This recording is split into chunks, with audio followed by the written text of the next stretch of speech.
natin, lalo na kayo ng mga nagnanais na maging lingkod ng Diyos.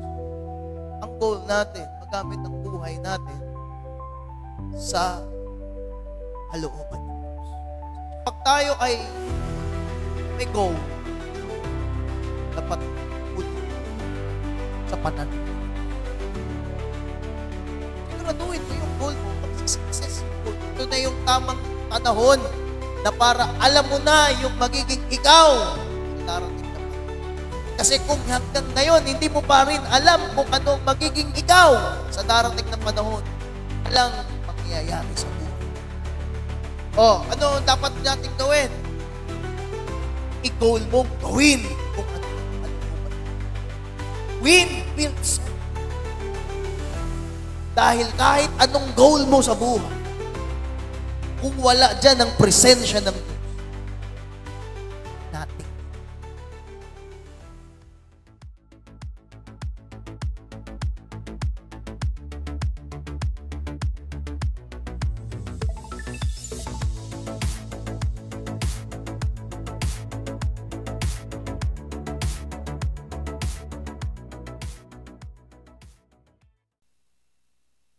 Deuteronomy 31 verse 1. Sabi diyan ng Panginoon, do not be afraid or discouraged. For the Lord will personally go ahead of you. Sinend ko. Meron akong mensahe niya. Yung minensahe ko ng youth festival. Hindi ko na sabi pala. Okay? He will be with you. He will neither fail you nor abandon you. Kaya pagpalain ang salita. Sabi ko nung Sunday, samantalahin mo habang nabubuhay tayo.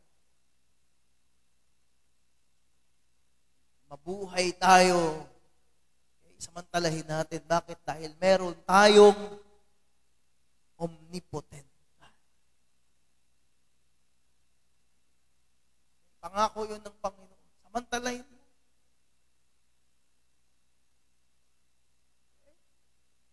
Tribe ka lang ng tribe. Pursue ka lang ng pursue. Basta sa kalooban ng Panginoon. Marami kang, may pagdadaanan ka na pagsubok, kahirapan. Pero hayaan mo lang yan. Tuloy ka pa din. Okay? Sabi ni Lord, do not be afraid or discouraged. Saan sila niyan? Ba? Naglalakbay sila sa wilderness. Papunta sila ng promised land. Okay? Sabi ng Panginoon, kamatakot. Okay? Huwag ka ma-discourage. Magpagal ka. Magpuyat ka. Huwag ka ka-cellphone. Magpagal, maglakad. Ibig sabihin. Yung iba, hindi na makahayo pag walang sasakyan. Alam mo, mas masarap pumayo ng naglalakad dahil kung saan-saan ka makakarating. Hindi na makahayo. Pag walang sasakyan. Kaya ka nga hindi binibigyan ng sasakyan ay dahil hindi ka effective pag may sasakyan.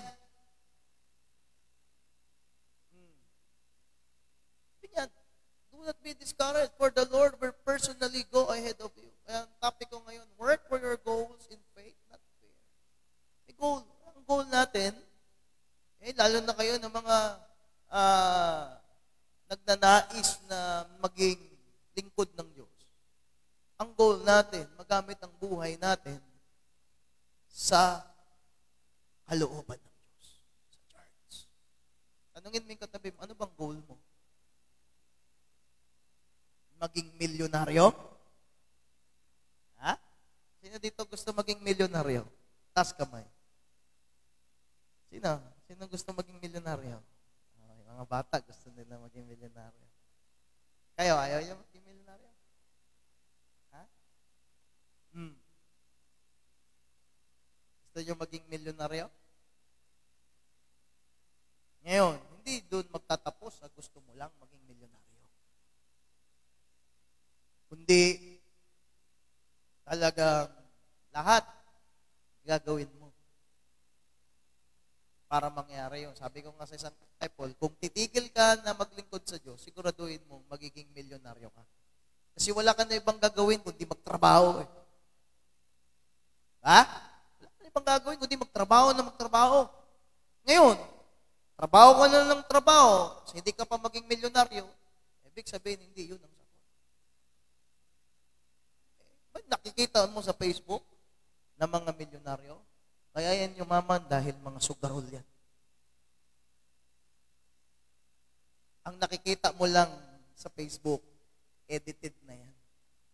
Pero in a real life, marami niya mga illegal na gagawain. Ito, hindi madaling kumita sa online. Hindi madali na dadami ng milyon-milyon ng followers niyan kung wala yan ginagawa. Kung hindi yan nagbabayad, kung hindi yan gagawa ng isang bagay na, di ba? Walang ganun. Lalo na sa industriya niyan. Yan ang totoo. Kaya lahat yan, scheme ng kaawa yan. Para asamin natin yung, di ba, yung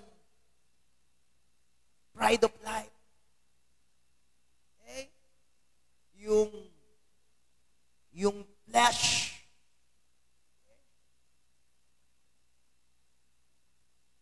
Yung kalooban ng kaaway.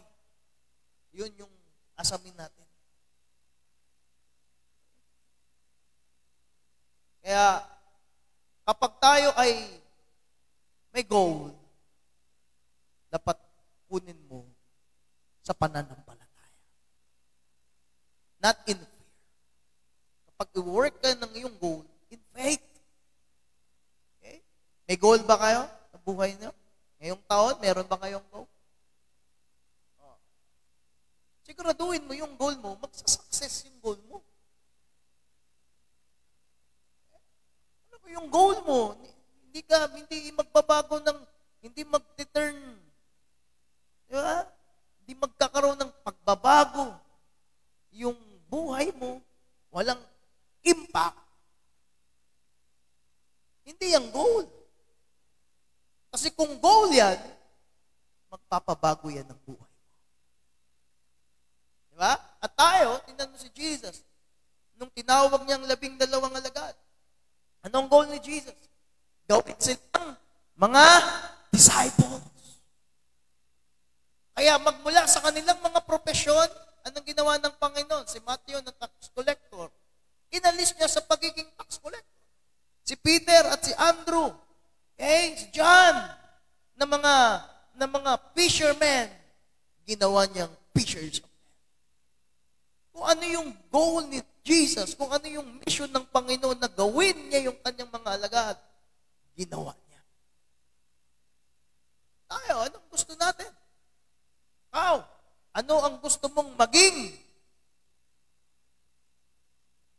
Mula sa taon na ito, ito na yung tamang panahon na para alam mo na yung magiging ikaw sa darating na panahon. Kasi kung hanggang ngayon, hindi mo pa rin alam kung ano ang magiging ikaw sa darating na panahon, walang mangyayari sa buhay mo. Ano yung gusto mong makita sa iyo ng tao sa darating na panahon? Nausap ko yung mga lalaki dito sa simbahan. Matatanda na eh. 26, 29. Hindi ko matatanda na kayo. Si Nanoy pinakabata, 23. Hanggang ilang taon pa kayo na kung saan kayo abuti ng antok dito sa simbahan, doon kayo matutulog.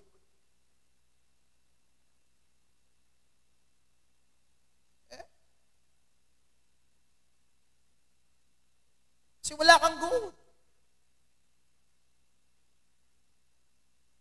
Kaya, work for your goal in faith.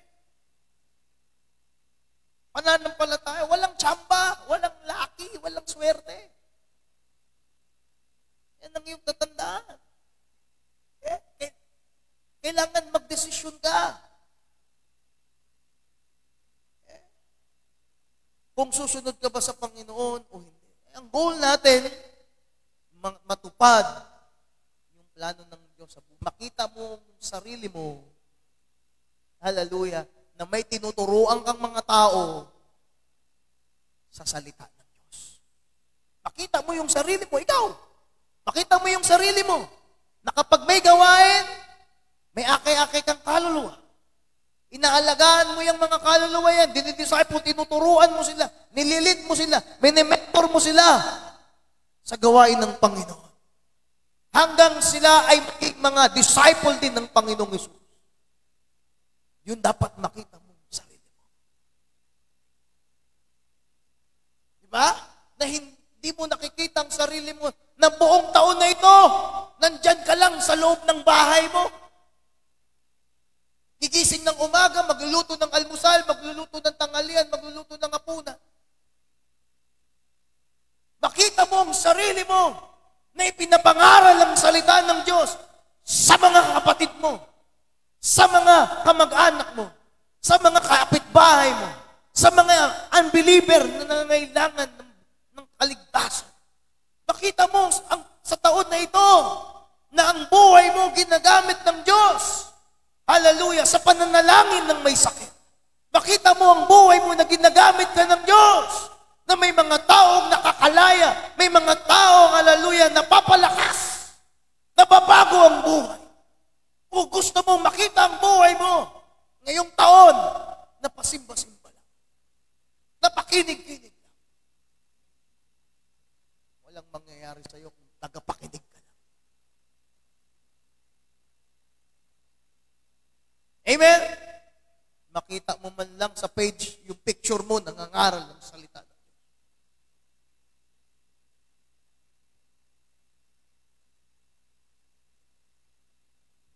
Yung iba, binigyan ka ng pagkakataong mag-house church, mas pinipili mo pang gumala kaysa mag-house church. Nakikita mong sarili mo, naging kagaya ka ni Dora the Explorer. Nangyayari sa buhay. Kita mo ang sarili mo, kahit nag-aaral ka, ginagawa mo pa rin ang panawagan ng Diyos sa buhay.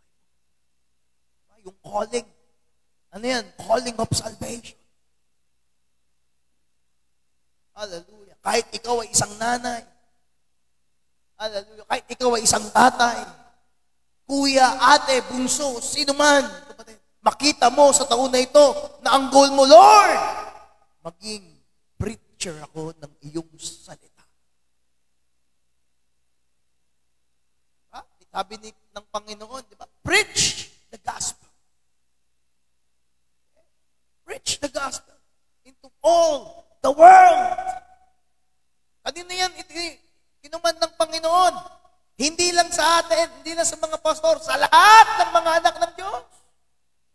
Sabi niya, preach the gospel into all the world. Kasi anong nakikita natin sa sarili natin? Na isang araw, nasa isang mansion ako. Nasa isang hacienda ako. Hoy, gumising ka na sa panaginip mo. Diba? Gumising ka na. Gigising ako isang araw na nasa malawak na swimming pool.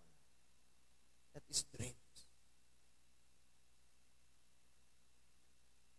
Ha? Sabi sa katabi mo, gising ka na.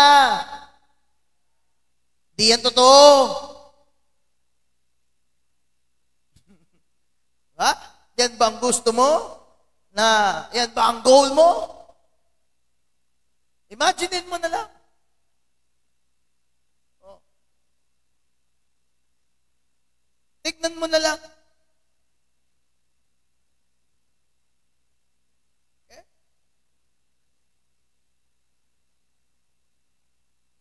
Yan ang malaking problema sa mga mananampalataya. Kaya naalala niyo yung pangangaral ko ba?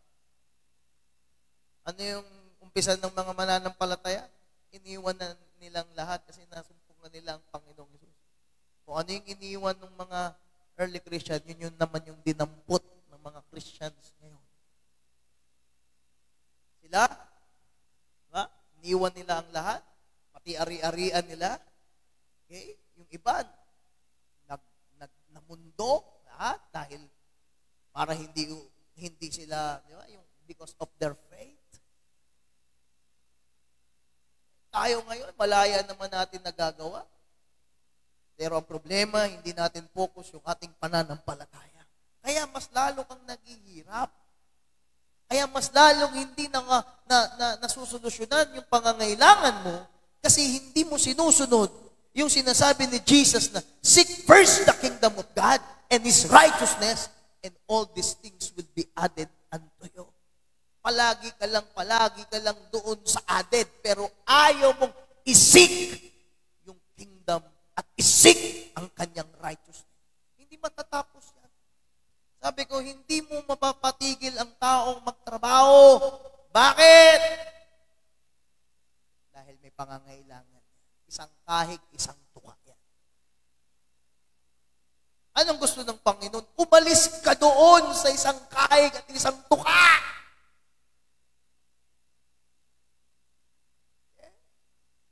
Merong gustong gawin ng Panginoon na hindi mo ma-imagine na pwede palang mangyari sa buhay mo.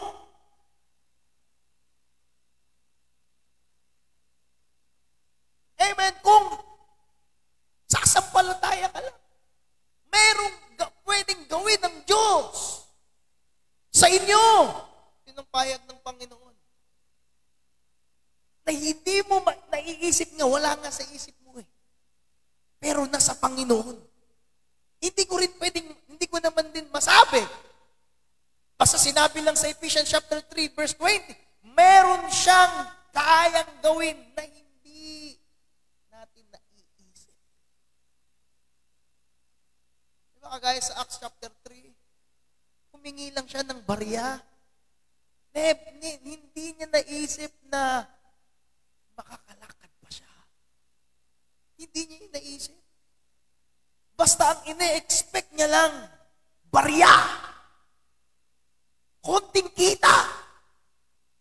Pero anong binigay sa kanya ng Diyos? Pinalakad siya ng Panginoon. Hindi niya yun na-imagine. Pero hindi nga yun mangyayari.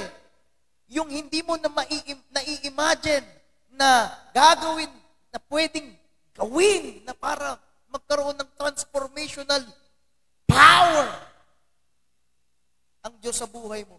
Kung wala kang pananampalataya, hindi mo magiging goal si Jesus.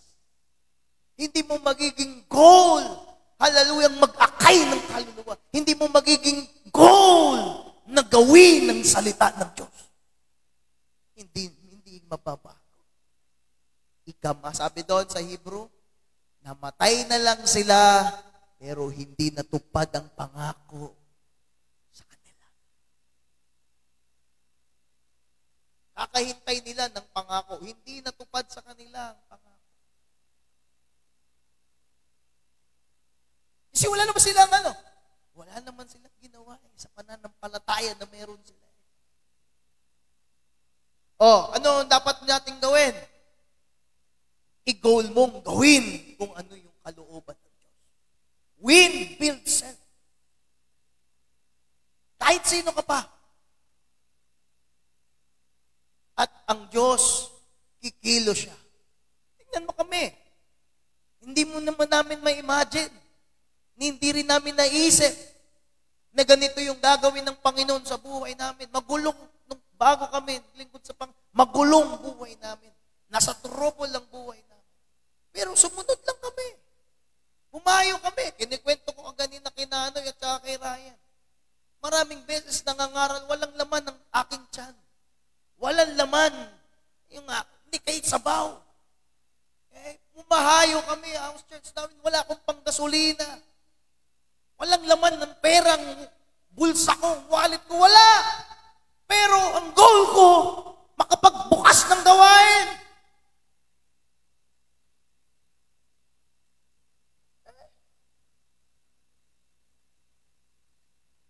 Meron nga. Tricycle yung tatay ko eh. Binyahe ko yun eh. Ilang biyahe lang. Tapos, nakakuha kami ng driver. Hulog boundary, ginawa ng tatay ko. Binenta niya. Yung tricycle. Liliit pa ng mga anak. Kung mali lang yung isipin mo, sabihin mo, hindi ata ako mahal itong tatay ko na to. Ano sabi niya sa akin? Hindi kasi yan ang goal ng Diyos sa'yo. Kapag nandyan ka na, yan ang sasandalan mo, hindi na magbabagong buhay mo. Kaya yung nawala yun, hallelujah, talaga. Wala kang masandalan, kundi ang sumunod sa Panginoon. Ayun, naintindihan ko na bago, na transform ng kapangyarihan ng Diyos ang buhay namin. Amen. Kaya ang maging goal mo, magawa ang kalooban ng Panginoon. Ako, ang goal mo lang ngayon, hallelujah, makapagtrabaho, trabaho mo. Di ba? Hindi naman sa pag-aano na, pero, walang tanungin mo, papasok ka na lang din naman ng trabaho, yung trabaho na matino na.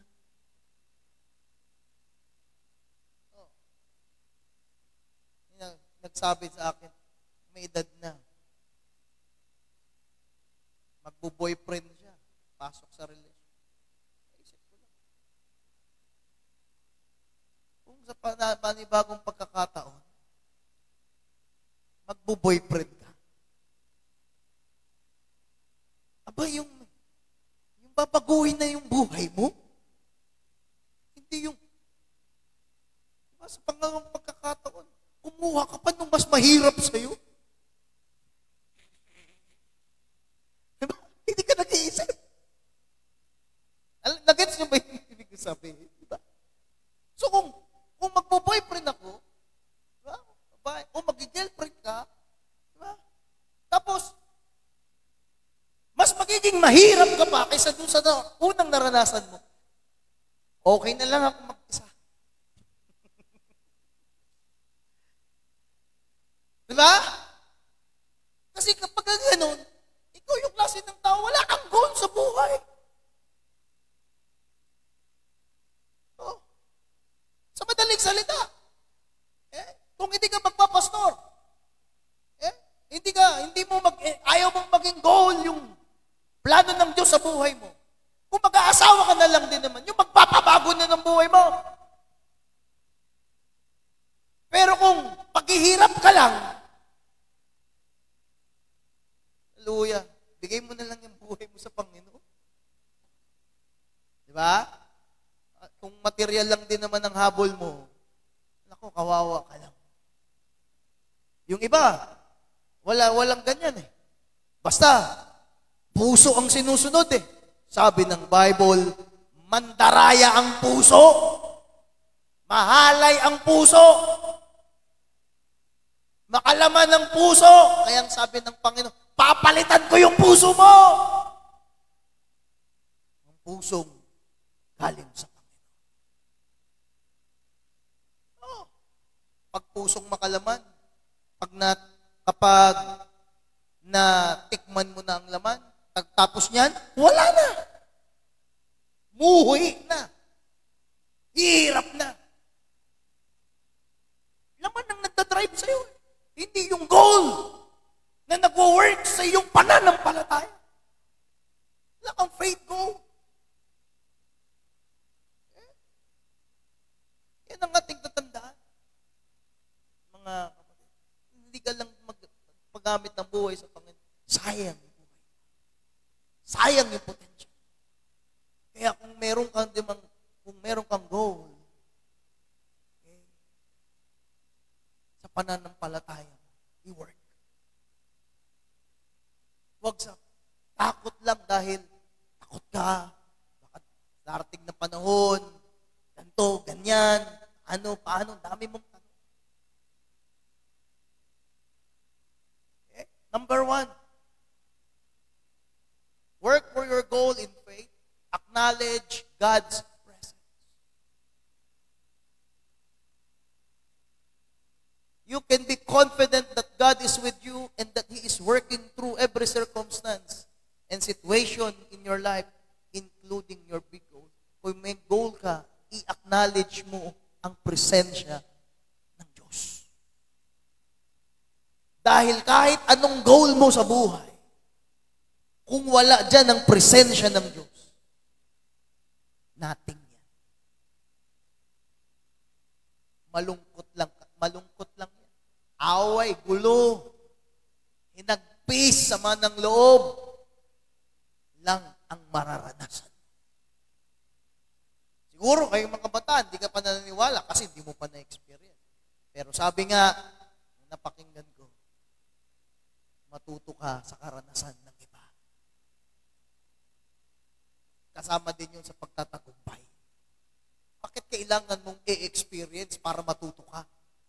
Matuto ka na sa karanasan nila. Yung iba, hindi, kailangan ko ma-experience para alam ko. Wala. Pangit yan. Matuto ka na sa naging karanasan ng iba. Kung nasaktan na sila dyan, huwag mo nang hayaan, masaktan ka din. Advantage mo na nga yun eh. Di ba? Advantage mo na nga yun eh. Siyempre, magtagumpay ka, dahil sa pagkakamali nila, nagtagumpay ka. Sila yung nagkamali. Oh. Eh, tinuturo na, ay, hindi, wag mo na yan gawin. Ito na yung gawin mo. Para magtagumpay ka. O, di yun na yung sundin mo na yun. Para hindi mo na daraanan yung pinagdaanan nila. At ang masakla pa, baka sila nakatawid, baka ikaw hindi. Amen? Tandaan mo. Lagi ko yan sinasabi sa mga kabataan. Marami akong disciple na lalo mga lalaki. Kasi lalaki ako. Sabihan ko sila. Meron mo, bawal. Yung lumaki siya na walang nanay. Iniwan siya nanay. Tatay. Walang ibang ginawa kundi mag-inom. Magtatrabaho para may pang-inom. Nubog siya ng tatay niya na gano'n. Sabi ko, nakita mo na nga eh. Siya na nga yung salamin mo. Siya na nga yung pattern mo. Nakita mo na. Na buong buhay yan ang trabaho niya. Buong buhay niya, yan ang ginawa niya sa buhay. Walang nangyari sa kanya. Susundan mo pa. Tinawag ka na nga ng Panginoon. Ito, tignan mo itong mga tao na ito na naglingkod sa Diyos. Tignan mong naging buhay nila. Mga dating magulo rin ang buhay niyan. Mga dating mga lasenggero din yan. Mga dating sakit din sa lipunan niyang mga tao na yan. Marami din mga tao na nagawan nila ng masama. Pero tignan mong naglingkod sila sa Panginoon. Nabago ang kalagayan nila. Ginamit sila ng Diyos sa makapangyarihang paraan. Bakit yan pang susundin mo? Bakit yan pang lalakaran mo? Wala ayaw makinig. Hindi, ulitin mo lang yung nangyari. Kaya, mahal ko yung mga magulang ninyo. Mahal namin yan, mahal ng Panginoon. Pero sabi ko nga, gusto mo magkaroon ng change of position, change of direction, ibig sabihin ng transformational, kapatid, huwag mong sundan yung maling pattern na yun. Sinabi yun ng Panginoon, kalimutan ko anong chapter, na, di ba, kung ang magulang, hindi naglingkod sa Panginoon, at ang anak naglingkod sa Panginoon, walang pananagutan. Anak.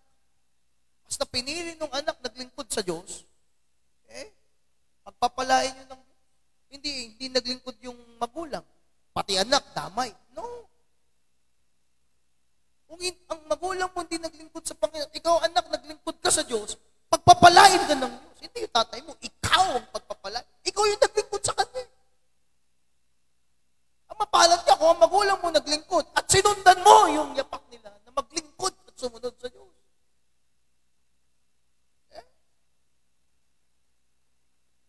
Yan. Kaya i-acknowledge mo, bata ka pa lang, kabataan ka pa lang, sanayin mo, ihabit maging lifestyle mo na palagi mong i-acknowledge ang presensya ng Diyos sa buhay mo. Bata ka pa lang. Kahit nag-aaral ka, nag-e-exam ka, hallelujah, naglilinis ka ng iyong bahay, o ano man ang iyong activity kabata, lagi mong i-acknowledge ang presensya ng Diyos sa buhay mo, pagpapalain ka talaga ng Diyos. Hindi yung kabataan ka pa lang, malayo ka na sa presensya palagi ng Diyos. Huwag mong i-goal na wala ka sa gawain ng Panginoon. Pagtibayin mong pananampalataya mo sa salita ng Diyos. Meron ako na panood, interview ni Tony Gonzaga. Okay? Isa siyang, pa lang siya, high school pa lang siya, born again na siya. Lagi siyang nagbabasa ng Bible. Talaga, kahit high school pa lang siya, 14, 15 years old, talagang pinalalalim, pinagtitibay niya talaga ang presensya ng Diyos sa buhay niya. Alam mo, pinasok ng mga magnanakaw, 7 lalaki yung bahay nila. Wala yung tatay niya, nanay niya, mga kuya niya. Siya, kapatid niyang 2, at 2 niyang kaibigan lang ang nandun. Pinasok yung bahay nila ng 7 lalaki. Pinagnakawan sila. Okay, daming ninakaw sa kanila. At alam mo ang masaklap? Ni-rape siya ng 7 lalaki. Buong araw. Pagkatapos siyang ripin nung una, papapaliguin siya lahat. Re-ripin naman siya ng pangalawa. Pati yung kanilang mga kaibigan, pero siya yung pinakamalala, 7 ng rape sa kanya.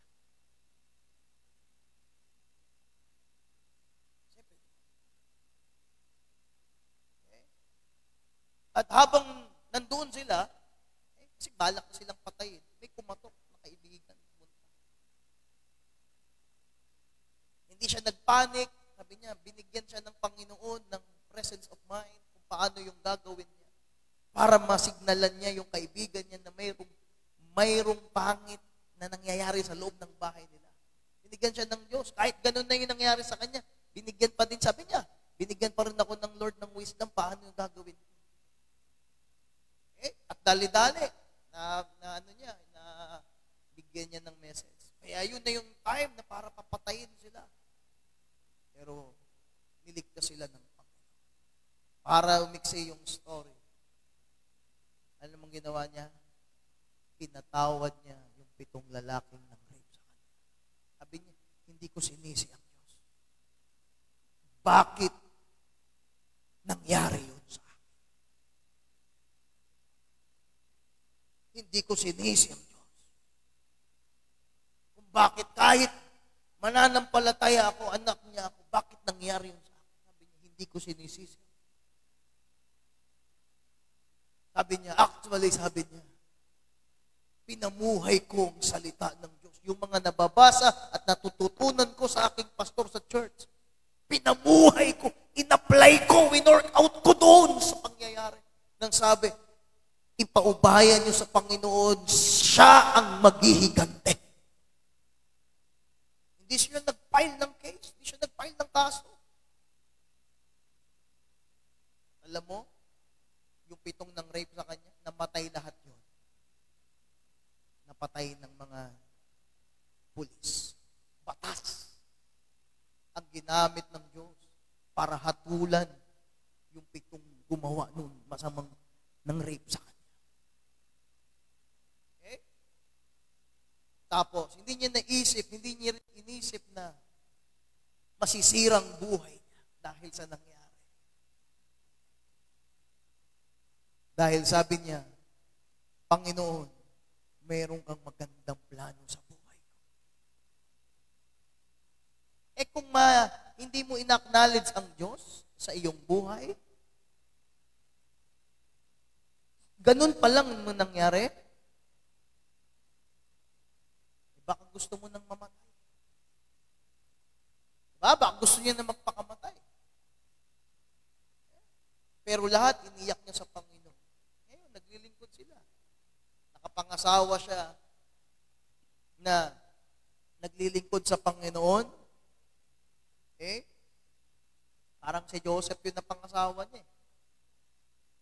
Na tinanggap kung ano yung naging karanasan niya. At pinagpala sila ng Diyos. At ngayon, naglilingkod sila sa Panginoon. Kung hindi mo i-acknowledge ang presensya ng Diyos sa buhay mo, mabilis kang susuko. Hindi mo mapagtitibay yung commitment mo. Konting struggle lang, wala. Kung may goal ka, pero hindi mo in-acknowledge ang Diyos sa presensya mo, na presensya niya sa buhay mo, hindi rin mo ma-achieve yung goal.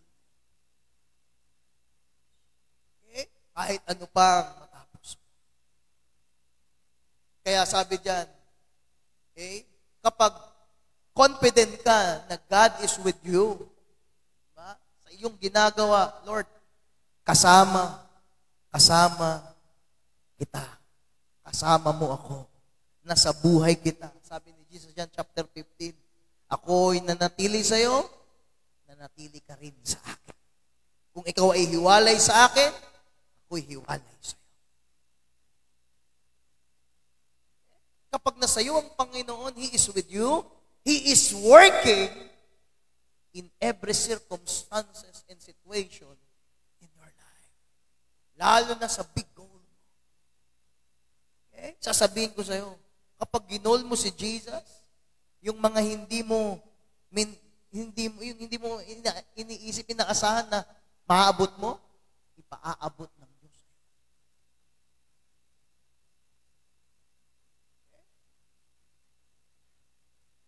Magbubukas ang Lord ng mga pintuan sa buhay. Hahabulin ka, ikaw nga lang tatanggi sa mga opportunity. I-acknowledge mo, bata pa lang kayo, lalo na tayo mga magulang. Kahit sino, i-practice mo yan palagi. Lord, in-acknowledge kita sa buhay ko. Names, kapatid, palagi, meron na sa kalooban ka ng Panginoon. Pag-aaral ka, nagkatrabaho ka, ano man ang ginagawa mo, acknowledge God's presence in your life. Huwag kang magmalaki, magmataas.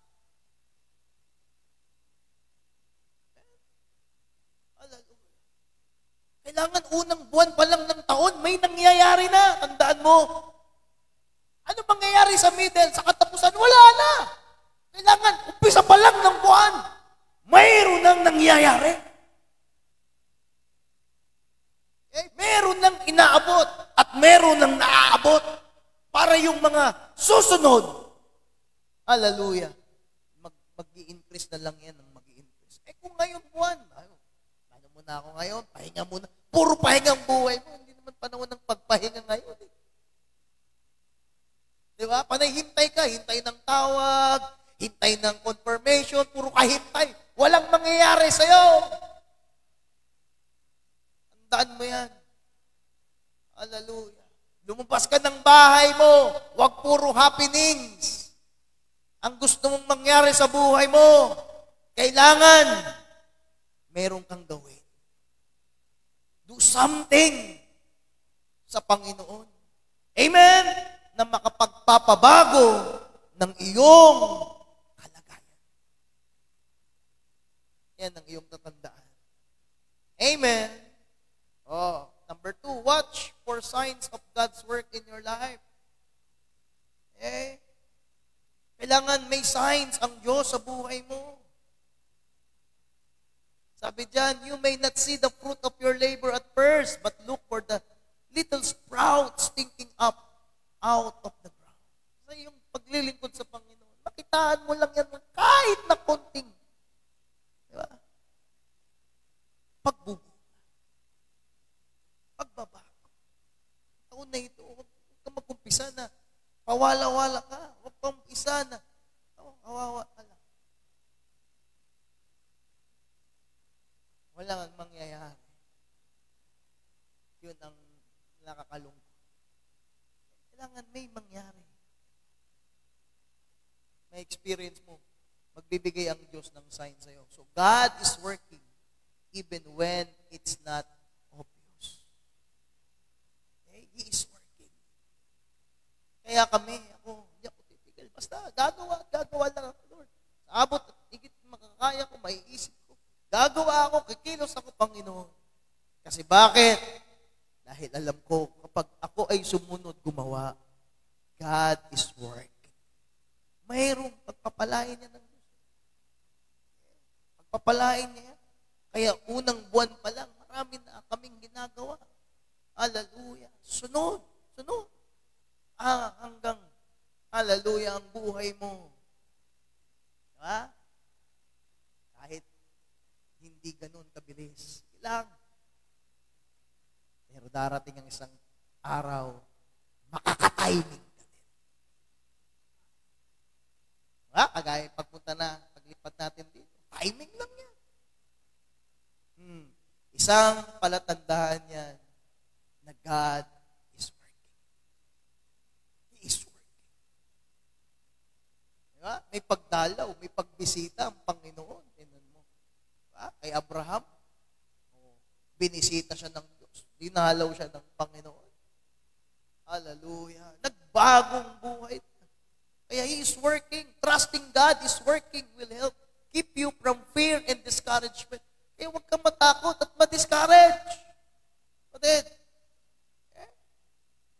Iba, tigas ng ulo ayaw makinig. Pinapapunta ka, pag Martes sa mga house church, pag Webes sa mga house, doon ka, saan ka nagpupunta?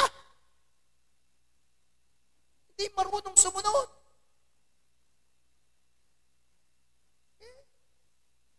Ibang takbo ng utak. Yung mga kasama mo, mga ganyang mga araw, nandun yan. Nasa paghayo yan sila. Pero ikaw, nasaan ka?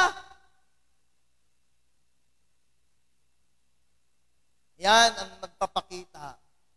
Yun ang nagpapakita. Kung dito, a little sprout. Di ba? Kita ka man lang dun sa bini na meron man lang nagbago. May nagbiyak man lang konti. May nakita ka ng pagbabago kahit maliit lang. Hope na yun. Ipagkilos na. Pero, di ba? Kung nakikita mo ngayon, di ba? Wala ka. Pag mga ganyang mga araw, wala ka. Hindi ka involved sa house church. Hindi ka involved sa lahat. Sa iba ka involved. Yun ang nagpapakita. At yan ang nagpapalabo ng kinabukasan.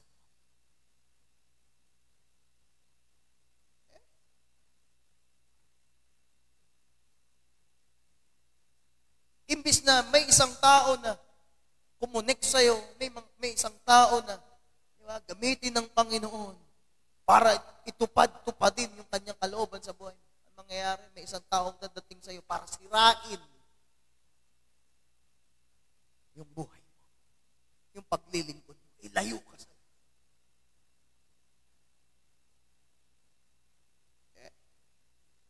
Kaya, watch for signs. Sabi mo sa katabi mo, watch for signs. Mga palatandaan. Importante yan. Kami ng mga pastor, dapat alam namin yung mga signs of God's work. Dahil pag hindi kami sensitive sa mga signs ng Diyos, wala. Isang bagay na talagang sensitive kong inaaral. Talagang ini-explore ko sa buhay ng aking mga leader, ng aking pastor at mga kapwa mga pastor. At sa aming pamumuhay. Ang Diyos magbibigay siya ng sign sa iyo, ng signal. Niwala ba kayo doon? Pag malalim ka ng mananampalataya, sasagot ang Diyos eh. Magbibigay siyang signal sa iyo. Pag may mangyayari nga na hindi maganda may mangyayaring hindi maganda, nagbibigay ang Diyos ng sign. Nagbibigay siya ng word. Nangungusap ang Panginoon. Ngayon, ang kaaway, gagawin ng kaaway, di ba? Abalain ka ng kaaway. I-distract ka ng kaaway para hindi mo mapansin yung sign. Importante yan sa buhay mo. Kaya, pakitaan mo man lang na kahit accounting sign si Lord sa buhay mo. Kapatid, pag nakita mo yun, magtatagumpay ka. Yun ang totoo. Kaya tingnan mo, nakabukas ka. Business yung aming pinunta. Business. nung araw na yun, business. Naging God's business yung nangyari. Kasi ito si Sister Jen, daming problema nung time na yun. Di ba, Sister Jen? Sabay, pauwi na, sabi niya, may bayad ba magpa-Bible study? Sipin mo. Wala nga mo sabihin ko, meron, 100,000 per session. Eh kung wala, hindi niya ma-straight, ang gusto niya talaga mangyari, magkaroon ng Bible study sa bahay nila. Sabi ko, nakko, alam ko na agad eh, nakko. Layo eh, nung nagsora kami nakatira sila sa Bagong Sila. Sabi ko, nung ako ay nag-pioneer, nagpastor kami, from Tandang Sora pa kami Pupunta ako ng Bagong Silang kahit nakapula yung gasolina ko. Kayo, sabi ko mga disciples, ang lapit-lapit ng simbahan sa mga location. Hindi kayo makahayo. Ni-ignore ko yung sign. Sinabi ko ngayon sa senior pastor ko. Sabi ko, may nagpapabukas ng Bible study, house church. Sabi niya, saan? Bagong Silang. Ang utak ko, sino papadala mo disciple? Ano mo sabi sa akin? Natawag ka ng Diyos sa lugar na yan. That is a sign. Sabi niya, sino mag-house church doon? Ikaw. Sabi niya, inordain kami agad. Ayun. Hallelujah. Kasi ang Diyos nagbibigay siya ng sign. Papansinin mo yun. Importante yun. Para yung goal mo, wino-work mo siya in faith. So, nagbibigay ang Panginoon ng sign. Kung goal ko walang sign ng Panginoon, simple yan. Kaya siya nagbibigay ng sign because gusto niyang gumawa sa buhay mo. Diba? Gusto niyang gumawa sa buhay mo. So keep working. Trusting that God is working will help you. Keep you from fear and discouragement. Keep working toward your godly goal and in time, you will see God's blessing. Makikitaan mo din yan ng pagbubuhay. Nung ako ay nag-house church, ako, hallelujah, grabe. Madi-discourage ka talaga. Tagal na panahon, matagal. Okay? Pero, palaging may sign ng Panginoon. Palaging may yun nga pag yung sabihin ng house church ko, wala sila, pupunta pa din ako. Doon ako sa mga doon kami sa mga kapitbahay, pupunta. Imigay kami ng trucks, makakabukas kami ng gawain. Okay? Kaya work for God's sign. Sa buhay mo, baka ang Lord nagbibigay na ng sign sa'yo, ini-ignore mo lang, hindi mo napapansin. Parang yung one way. Di ba? Saan nila nilalagay? Doon sa hindi mo makikita. Pagpasok mo, oy, one way yan. Saan, sir? Ayun. Mahalaga yan. Lalo na sa gabi. Akala mo lang kung ano yung mga nakadrawing dyan sa kalsada paggabi. Nakadrawing dyan. Ganyan paggabi. Laking tulong yan, yung mga parang bakal, hindi ko alam tawag, parang bakal sa gitna. Laking tulong yan pag sa gabi. Kasi pag nasinagan yan ng ilaw, nakakatulong yan sa direksyon. May mga sign. Amen? Anong sabihin mo sa katabi mo, may sign si Lord sa'yo.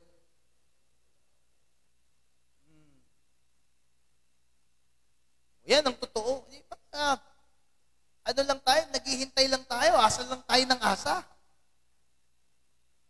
Okay? Number 3. Kaya sabi dyan, watch for signs of God's work. Tingnan mo, napin mo. Hallelujah. At, ang obvious na obvious dyan, yung pagka-counsel, yung word. Yan, obvious na obvious. Pag hindi mo pa pinakinggan yan, suffer ka later. Number 3, stand on God's promise in the Bible. stand mo talaga, tayuan mo talaga yung pangako ng Diyos sa Bible. Tayuan mo talaga. Okay, sabi diyan, how do you know that God's plans for you are good? Paano ko, pastor, malalaman ng plano ng Diyos sa akin maganda? Ano sabi? Diba? The Bible includes more than 7,000 promises of His goodness towards you. Paano malalaman na magandang plano ng Diyos kung di ka pala simba?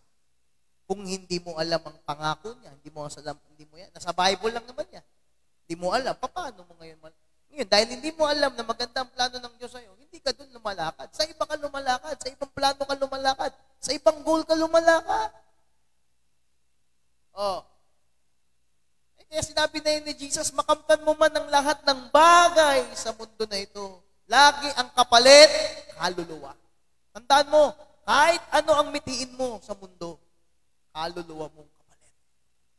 Yung maglalabas ka lang ng sasakyan, igagrab mo, kaluluwa mo kapalit yan. Soul mo kapalit. Lakas, isip, emotion, nandyan. Yan kasi uso ngayon, maglalabas sila ng sasakyan, nagawin nilang grab. Yung sasakyan mo, ang kapalit niyan, kaluluwa mo. Gusto mong magkabahay, ang kapalit niyan, kaluluwa mo. Naniwala ka? Totoo yan. Nung kami ay nag-ano ng bahay, inaalam ko yung mga information sa bahay, magkaroon ka lang kahit na maliit na tahanan, na lote, may tahanan. Ma-appreciate mo. Bakit hindi madaling magkabahay? Sabi ko, gusto mo ng ganitong kalaki na bahay, kaluluwa mo, kapalit dyan. Kaya ipapag-pray sa RDD, house and lot. Wow, be. Kaya, pag may answered prayer na gano'n, dapat yun, lagyan ng statwa. ng di ba? Memorabilia. Hindi yun madali. Kapalit, kaluluwa. Maka-establish ka ng church, kapalit, kaluluwa. Totoo yan. Hindi mo pwedeng ibayad yung material. Kaluluwa mo talaga ang ibibigay mo. Kaya nga si Jesus ang binigay niya. Pwede naman siya magbigay ng mga kayamanan, di ba? Pero ang ano binigay ni Jesus? Buhay niya ang binigay niya. Kaluluwa, espiritu, yung pagka-Diyos niya. Kasama. Sinabi na yan ng Bible, ano man ang gusto mong makamtan, kaluluwa palagi ang kapalit niya.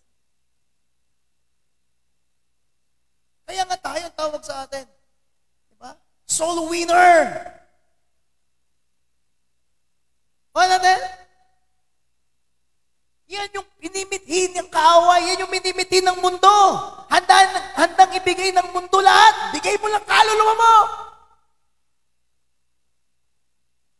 Kasikatan, kayamanan, lahat. Pero kukunin ni Satanas, kaluluwa mo.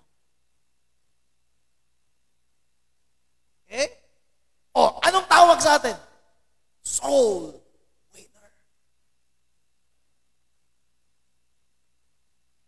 Sila, ang mundo, gagawin ng lahat. Bibigay niyan lahat para makuha ang kaluluwa ng isang tao. Tayo, wala tayong material o makamundong ibinibigay para mag-soul win. Bakit? Ang meron tayo is only Jesus Christ. Para mauwi natin yung soul na yan na pwedeng bilhin ng mundo na yan. Isipin mo, naiintindihan nyo ba na naaarok nyo ba yung ibig kong sabihin? Diba? Sabi ni Jesus yan. Sa Matthew 16 din. Sabi niya, diba? Ang kapalit ng kaluluwa mo, lahat ng bagay sa mundo. Kagaya ko ng pastor. Yung mundo, bibigay niya lahat para sa kaluluwa ng isang tao. Ako na pastor, si Jesus, anong binigay niya? Buhay niya para sa kaluluwa ng isang tao. Kaya mo bang itumbas yung buhay ni Jesus sa material na bagay? Hindi! Binigay niya ang buhay niya para sa kaluluwa mo.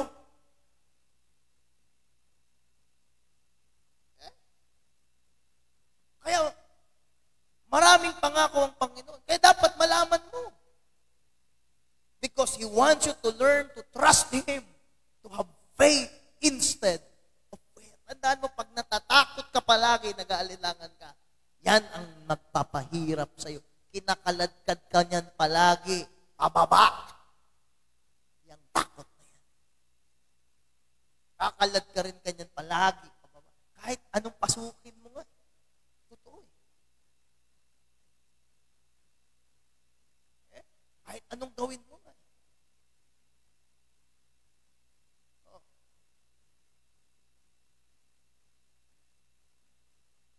Tingnan mo si Abraham. Ha? Pangako ng Panginoon. Isa yan. Binigay ng Panginoon. Sabi ng Diyos sa kanya, bibigyan, magkakaroon siya ng anak. Tama? Ibinigay yun ng Panginoon. Pangako niya yun. Kaya sabi diyan, when you set a goal, don't focus on the problem, instead focus on the promises. Find the promises in God's Word that will take you to your goal. Stand ka sa promise. Pangako mo yan. Ito ang kalagayan. Kagaya ng babae. Ganon katindi, ka-worse nangyari sa kanya. Pero nag-stand siya sa pangako ng Diyos. Nagkaroon ng pagbabagong buhay niya. Hirap nun. Pero hindi naging dead end ang buhay niya sa Panginoon. Amen? Kaya, don't focus on the problem. Instead, focus on the promises of God. Ngayon, pinaglalakad ka ngayon ng Lord, hindi maglakad ka. Dahil kami noon, taon kami naglakad. Papunta pabalik. Pakadto pakare. Diba? Yung aming paglilingkod. Pero, ang Lord din mismo magsasabi, anak, ito pa rin kong pangako ko sa iyo sa taon na to.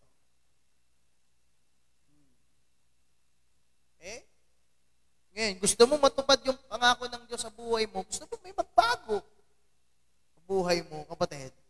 Hallelujah. Stand on God's promise. Amen? Stand on God's promise. Sabi ko sa inyo, sinabi na ako kinakausap. Kada gawain, pinaghahandaan mo yan. Ay, wala, ayaw mong makinig. Bahala ka sa buhay mo. Panguli, believe in the goodness of God's plan. Maniwala ka sa kagandahan, kabutihan ng plano ng Diyos sa buhay mo. Napakarami, sabi ko nga, 7,000 pangako ng Diyos. So believe. Ano yung isang pangako ng Diyos na pinangahawakan mo? Ha? Anong isang pangako ng Diyos na pinangahawakan mo? Doon ka pa rin palagi, doon sa material? Doon ka pa rin ba magsisettle doon sa material? Yeah? Jeremiah 29:11. Alamin mo yung context. Alam mo yung background. Bakit binanggit ni Lord yung Jeremiah 29:11? Basahin mo yung 12. Yung mga sumusunod. Nasaan kalagayan ng mga Israelita nung panahon na yan? Slave sila! Wala silang sariling bansa. Pinatay ng mga kaaway, mga magulang nila, mga mahal nila sa buhay, mga tahanan nila, pinagsusunog. Yung templo nila, sinunog. Lahat. Nag-scatter sila sa buong mundo. Kaya, binanggit ng Diyos yung Jeremiah 29:11. Sa mga Israelitang walang sariling bansa. Anong pangako ng Diyos na pinangahawakan? Ngayong gabi, bago ako magtapos, pag nilay-nilayan mo yan sa buhay, kung ano, sa 7,000 pangako ng Diyos, ano yung pinangahawakan ko na mangyayari sa akin? Palagi lang yung hindi kita iiwan, hindi kita pababayaan. Dumaan ka man sa tubig, dumaan ka man sa apoy. Pag dumaan ka sa tubig, di ka malulun. Pag dumaan ka sa puwig, di ka masusunod. Anong pangako ng Diyos? Hallelujah. Ang iyong pinangahawakan. Sabi niya, believe in the goodness of God's plan. Alam niyo, kapatid, sa totoo lang, gaya nga sinasabi ng iba, dito ako hanggang ngayon, naghihintay pa rin sila ng tawag. Hanggang ngayon, sinasaliksik pa din nila kung anong plano ng Diyos. Alam mo, tapos na eh. Tapos na ang plano ng Diyos. Isa na lang ang hindi natutupad doon. Yung alin? Ang bumalik si Jesus Christ.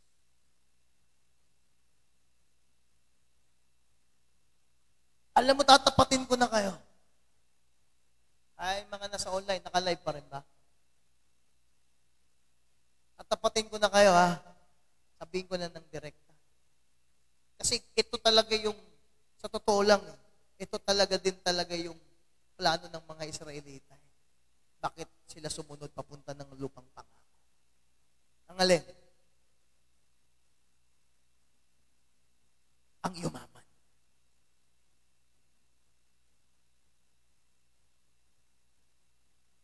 Yun naman talaga. Ang magkaroon ng sariling ari-arian natin, talaga gusto nila.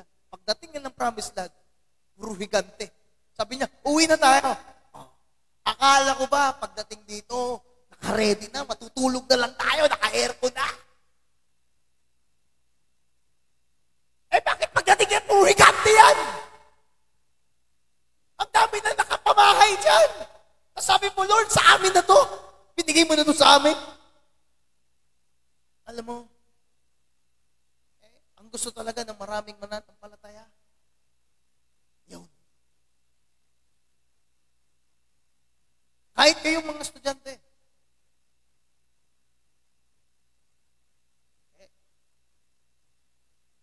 ang magkaroon ng pride of life. Lust of the eye, lust of the flesh. Wala nang iba.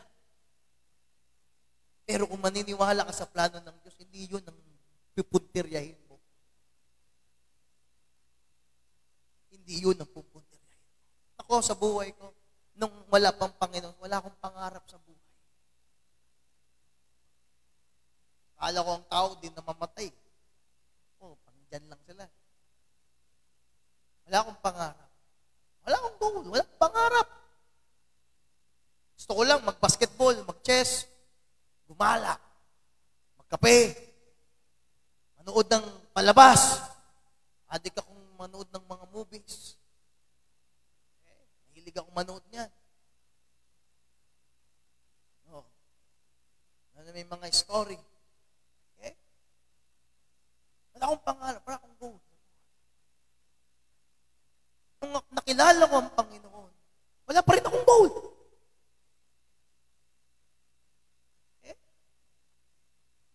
At nung na-born again ako, inahayag ng Panginoon yung kalooban niya. Anak, ito yung sa pamagitan ng Bible. Yan nga, yung Matthew chapter 28. Yung Great Commission. Ito yung kailangan ng Diyos. Kaya siya tumatawag. Nangangailangan siya ng mga preacher, ng mga leaders, ng mga evangelists, ng mga teachers, ng mga diba? Pastors. Yun ang kailangan. Sumunod ako. Yun yung sinundan ko. Alam ko yung hirap. Kasi nakita ko yung magulang ko eh. Nanay ko, nung nanganak yan sa pangalawang kapatid kay Noe, nagtatay yan. Okay? Halos mamatay siya kakapanganak niya kay Noe. Ako hindi na makalakad dahil sa pagiging malnourished. Muntik na ako magka-polio. Sobrang malnourished. Kumbaga, pag sumunod ka sa Panginoon, kalimutan mo yung dreams na yun. Yung goal na yun. Parang discipleship na rin. Believe in the goodness of God's plan. Kasi hanggat yan ang sentro mo, hanggat yan ang focus mo, mga ka-estudyante, lahat kayo, hanggat yun ang hindi mo yun maaabot.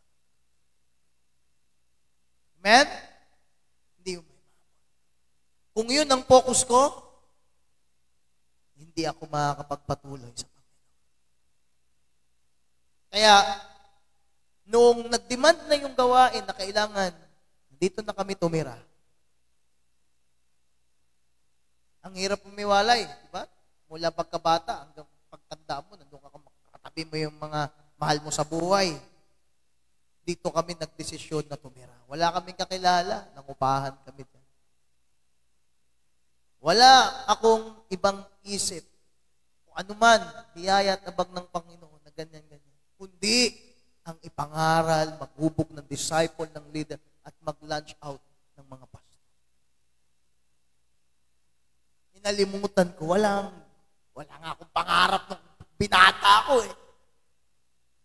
Kaya ang isa lang ang pangarap ko sa buhay ko, maging isang disciple maker, okay, and leadership maker. Kasunod na lang, dinadagdag ng Lord yung pangangailangan. Bibless ka ni Lord, bibless ka ng Panginoon, o may pangangailangan ka, bibless ka ng Lord. Minsan pa nga, hindi na ikaw yung bumibili ng pangangailangan mo, may nagbibigay na lang sa'yo pangangailangan mo. Oh, hayo kami. Pumunta kami ng mga house church. Sasama ko yung dalawa kong anak. Pastor Ramay, nakamotor lang kami. Muulan, bumabaha. Tuyo ang kalsada. Mulan, umaraw. Kasi wala naman sa isip ko kung ano man eh. Na isang araw, magkaganto no eh. Basta, sige, tuloy lang. O, sino magsabi isang araw, bibigyan ka ng Panginoon ng sasakyan? Sabi ko, Lord, wala akong pambayad niyan. Wala akong pambayad niyan. Ito nga sa motor, hirap ako sa gasolina. Pero, naniwala lang ako sa plano ng Diyos sa buhay ko. Naniwala lang ako na, Lord, hindi mo ako papabayaan. Alam ko, ano man yung gustuin mo. Pero isa lang ang alam ko, magugustuhan ko yung gusto mo. Ba? No. At kung malalago pa ang gawain ng Panginoon sa lugar na ito, dahil kagustuhan yan ng Diyos, hindi ko yan kagustuhan. Tindihan natin? Pero hanggat hindi mo i-give up yung sa iyong goal, sarili, handaan mo, mapapalayo ka lang sa goal.